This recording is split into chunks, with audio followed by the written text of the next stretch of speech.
Hi everyone. As a quick disclaimer, there are a number of Latin lines in this essay, which I was not able to translate myself or find a reliable source for translating them. So I have left the Latin untranslated, and I will not be reading it because my Latin pronunciation is not fantastic. But I will leave in the comments a link to the full text of the essay. If you want to go look into the Latin yourself, you're welcome to, but just letting you know, this essay is slightly edited. The Latin has been taken out and will not be pronounced. So, just a warning. Anyway, let's get on with it. This is the essay, The Necessity and Danger of Looking into Futurity, by Samuel Johnson. The impatient courser pants in every vein, and pawing seems to beat the distant plain. Hills, vales, and floods appear already crossed, and ere he stands 1,000 steps are lost. Alexander Pope. That the mind of a man is never satisfied with the objects immediately before it, but is always breaking away from the present moment and losing itself in the schemes of future felicity, and that we forget the proper use of the time, now in our power, to provide for the enjoyment of that which, perhaps, may never be granted to us, has been frequently remarked. And as this practice is a commodious subject of raillery to the gay, and of declamation to the serious, it has been ridiculed with all the pleasantry of wit, and exaggerated with all the amplifications of rhetoric.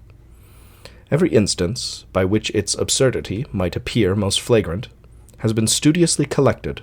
It has been marked with every epithet of contempt, and all the tropes and figures have been called forth against it. Censure is willingly indulged, because it always implies some superiority.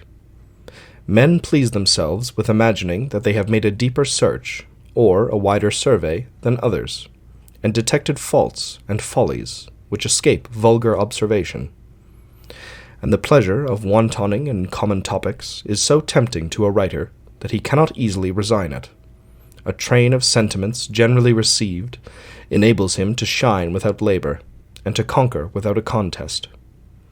It is so easy to laugh at the folly of him who lives only in idea, refuses immediate ease for distant pleasures, and, instead of enjoying the blessings of life, lets life glide away in preparations to enjoy them.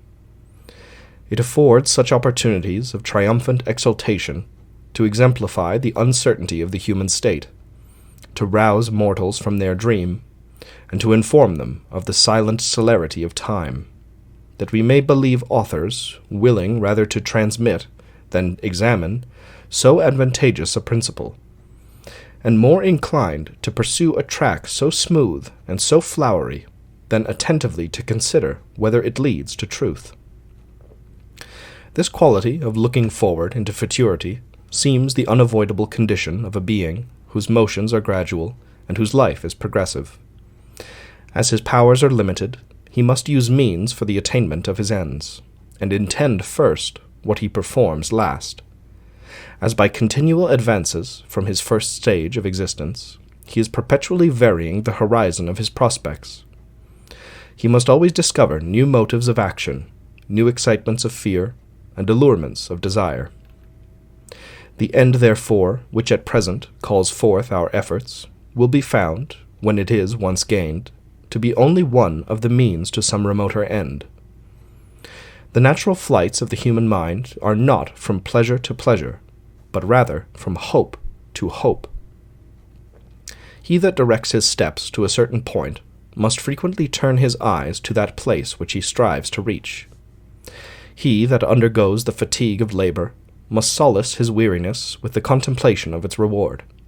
In agriculture, one of the most simple and necessary employments, no man turns up the ground but because he thinks of the harvest, that harvest which blight may intercept, which inundations may sweep away, or which death or calamity may hinder him from reaping. Yet, as few maxims are widely received or long retained, but for some conformity with truth and nature, it must be confessed that this caution against keeping our view too intent upon remote advantages is not without its propriety or usefulness, though it may have been recited with too much levity, or enforced with too little distinction. For, not to speak of that vehemence of desire which presses through right and wrong to its gratification, or that anxious inquietude which is justly chargeable with the distrust of heaven. Subjects too solemn for my present purpose, it frequently happens that by indulging early the raptures of success, we forget the measures necessary to secure it, and suffer the imagination to riot in the fruition of some possible good, until the time of obtaining it has slipped away.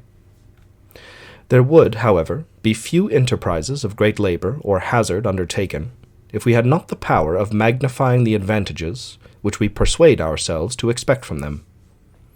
When the Knight of La Mancha gravely recounts to his companion the adventures by which he is to signalize himself in such a manner that he shall be summoned to the support of empires, solicited to accept the heiress of the crown which he has preserved, have honours and riches to scatter about him, and an island to bestow on his worthy squire, very few readers, amidst their mirth or pity, can deny that they have admitted visions of the same kind, though they have not, perhaps, expected events equally strange, or by means equally inadequate. When we pity him, we reflect on our own disappointments, and when we laugh, our hearts inform us that he is not more ridiculous than ourselves, except that he tells what we have only thought.